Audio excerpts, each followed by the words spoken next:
Okay, we'll start the discussion with first type of induction machine, single phase induction machine, that is split phase.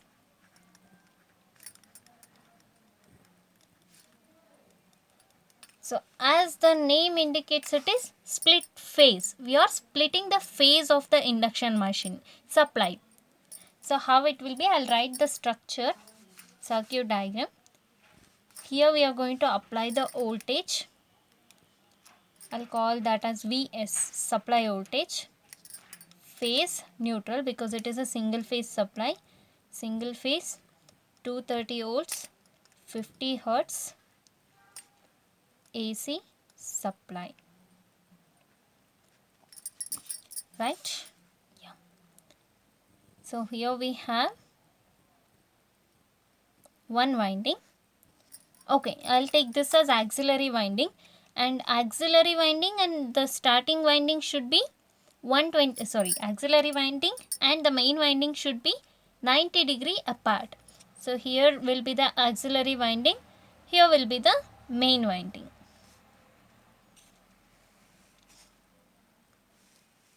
Between auxiliary and main winding, the angle should be 90 degree. That is what we have.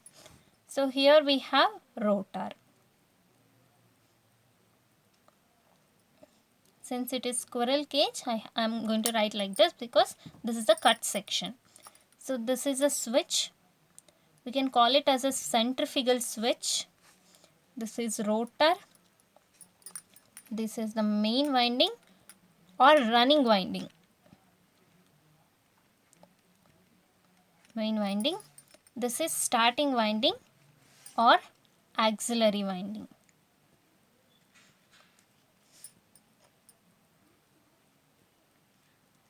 Or auxiliary winding. Okay. First I'll explain its working. See, main winding is made up of highly inductive material. It is actually highly inductive. As you know, any material existing on the earth possesses small amount of resistance. If it is a conductor, if it is an insulator, it exhibits maximum amount of resistance. So we have made this winding as highly inductive. Highly inductive means the resistance of this winding is very small. It has a resistance. We cannot say the resistance is 0 because no material will have resistance 0. It has very small resistance, but high conductance is nothing but it is highly inductive, produces the magnetic field. So auxiliary winding we have made it as highly resistive. So this is also made up of copper, same material, but we have made this as highly resistive by adding a resistance in series with that. So this circuit itself is highly resistive. Now what happens when we apply the supply voltage? Let us consider supply voltage is at the reference, Vs is the reference. Since here some current flows, I'll call this current as Im. Here some current flows, I'll call this current as Is. Initially the centrifugal switch is closed. Okay, if the switch is open, no current flows here. Initially the centrifugal switch is closed. The current flowing in the auxiliary winding is Is. Current flowing in the main winding is Im. So this let us write the vector diagram. See here we have Vs. Is, the current flowing through the starting winding. Since this is highly resistive circuit, we have made it as highly resistive circuit. If it is a pure resistor, what happens? The current Is will be in phase with the voltage. If it is completely, purely resistive circuit. But it is not purely resistive circuit. It is a combination of R and L. If this is a combination of R and L, the current lags behind the voltage. Current Is lags behind the voltage by an angle phi. Okay. See here we have main winding. The current flowing through the main winding is Im, and this is highly inductive. If this is purely inductive, the current Im lags behind the voltage by an angle 90 degree. Remember pure inductive circuit. In case of pure inductive circuit, the current lags behind the voltage by an angle of 90 degree. But now it is not purely inductive circuit. It is an inductive circuit with high inductance and small amount of resistance. So what happens, actually we need to get the current here, means exactly 90 degree.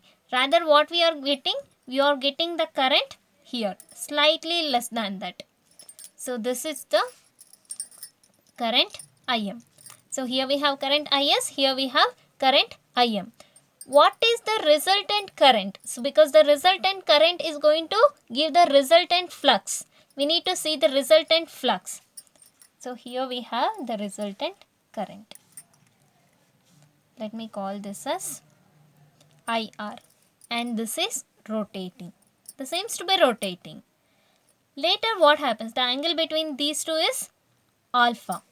So the torque generated by this machine, starting torque generated by this machine is given by Is Im, when it is proportional to, I can say it is proportional to Is Im sine alpha.